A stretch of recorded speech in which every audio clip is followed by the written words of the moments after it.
Central জেলত আমাৰ Guwahati হাইকোৰ্টৰ advocate নবীন দুবেৰ লগত লৈ পেলাই আমি গৈছিলোঁ। আমাৰ যোৱাৰ এটা উদ্দেশ্য আছিলে। এই উদ্দেশ্যটো হৈছে যিসকল এক্স NDP আৰু লগতে আমাৰ NLFP যিসকল NIA কেছত সোমাই আছে তেখেতসকলক আমি সুধিব গৈছিলোঁ। তেখেতসকলৰ কেছবিলাক কি হৈছে, কিমান কি ষ্টেটাছত আছে, আমি সকলোখিনি তেখেতসকলৰ লগত আমি আলোচনা কৰিলোঁ।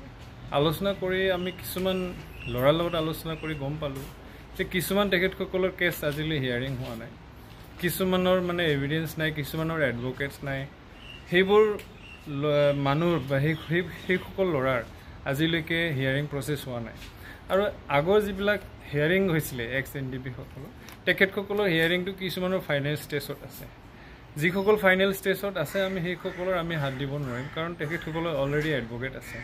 আৰু যিসকলৰ আজিলৈ এডভকেট হোৱা নাই, নতুন কেছ আহিছে, কোনোবা নিজেই গম নাপায় কি কেছত সোমাই আছে, তেনেকুৱাৰ যদি কোনোবা গাৰ্জেণ্ট আছে যে তেখেতসকলৰ ল'ৰা জেলত সোমাই আছে, তো তেখেতসকলক আমি বড়ো ইউনাইটেড বড়ো পিপল ফেডাৰেশ্যন হিচাপে আমি তেখেতসকলক আমি সহায় কৰিবৰ কাৰণে আমি আজি গৈছিলোঁ। আমি আজি তাত গৈ দেখিছোঁ কিছুমান কেছ আছে, মানে কাৰোবাৰ মানে যিবিলাক হিয়াৰিং হৈ আছে তেখেতসকলৰ কিছুমানৰ কি হয় আমাৰ কি কয় এইটো সাক্ষীবাদী। এতিয়া হিয়াৰিঙত সাক্ষীবাদী হৈ থাকে। গভৰ্ণমেণ্টে ইচ্ছা কৰিলে সেই সাক্ষীবাদীসকলক লগ কৰি পেলাই, সাক্ষী লোৱাসকলক লগ কৰি পেলাই মেনেজমেণ্ট কৰিব পাৰে, আৰু লগ কৰিলে হয়তো কোনোবা মাফ দিব। কিন্তু তেনেকুৱা ধৰ প্ৰচেছত গ'লে কেছটো খুব সোনকালে চবৰ কেছ মানে ওলাই যাব। মানে কিছুমানৰ আজিলৈ হিয়াৰিং হোৱা নাই, সাক্ষী দিব নাহে, সাক্ষীত আহিলে সাক্ষীৰ লগত যোনে সাক্ষী আছে তেখেতসকলৰ লগত কথা নাপাতে, একো কোনো প্ৰচেছ লোৱা নাই কেছৰ। যে ছাপ'জ আমাৰ 2-3জনমানটো আমাৰ হেং ডেট অৰ্ডাৰ হৈ গ'ল এক্স NDP সকলৰ, সেইটোতো আৰু দুখ লগাৰ কথা।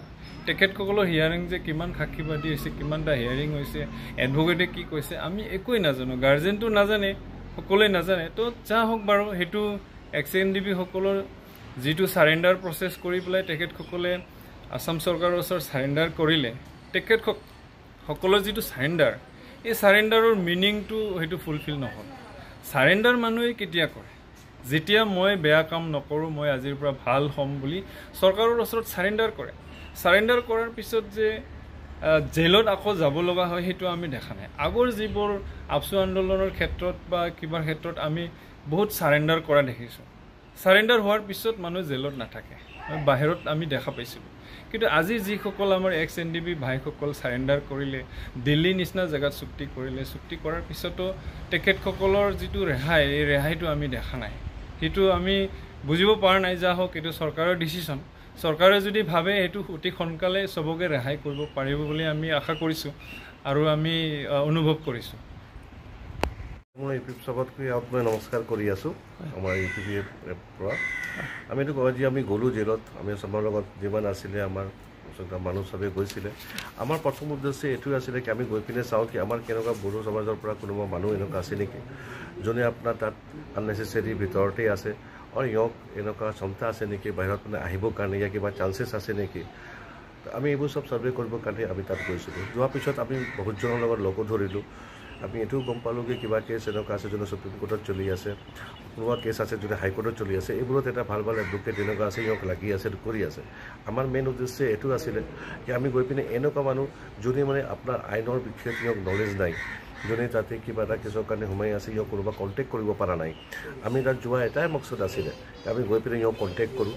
ইয়ক হোৱাৰ পিছত ইয়ক যদি আমি পাৰোঁ, ইয়ক আকৌ তাৰ পৰা আমি লৈ আহিব পিছত নতুন এটা লাইফ দিবৰ কাৰণে আমি এইটো কৰোঁ। বোলো আমি কিবা এটা আমি লগ পাইছোঁ, এনেকুৱা মানুহ আমি লগ পাইছোঁ যোনে এতিয়ালৈকে কোনো ঘৰৰ পৰাও মানুহ অহা নাই ইয়ক লগ ধৰিবৰ কাৰণে, আৰু ইয়ক বৰ্তমান এইটোও নাজানে ইয়ক কিহৰ কাৰণে ভিতৰত আছে। তো হোৱাৰ পিছত আমি চব জনালোঁ। জনোৱাৰ পিছত ইয়ক ক'লোঁ কি ঠিক আছে, আপোনাৰ যদি আছে কণ্টেক্ট কৰিবৰ কাৰণে, ঘৰৰ কৰিবৰ কাৰণে আমি কণ্টেক্ট কৰি পিনে কৰিম, আৰু আপোনাৰ যোনটো আছে আমি ওলাবৰ কাৰণে লাগিম। খালি এটাই আমি তাৰ কথা কৈ আহিলোঁ, ঠিক আছে আপুনি যেতিয়া লাগিব আমি ওলাবৰ কাৰণে এইটো কৰিম।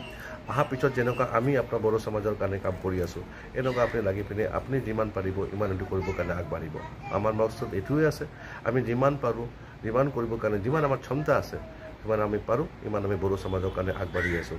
আজি মই লাষ্ট 15 বছৰৰ পৰা বড়ো সমাজৰ লগত আছোঁ, ভাল পাইছোঁ। এইটো হোৱাৰ পিছত আৰু লাগি আছোঁ আৰু লাগিয়ে থাকিম।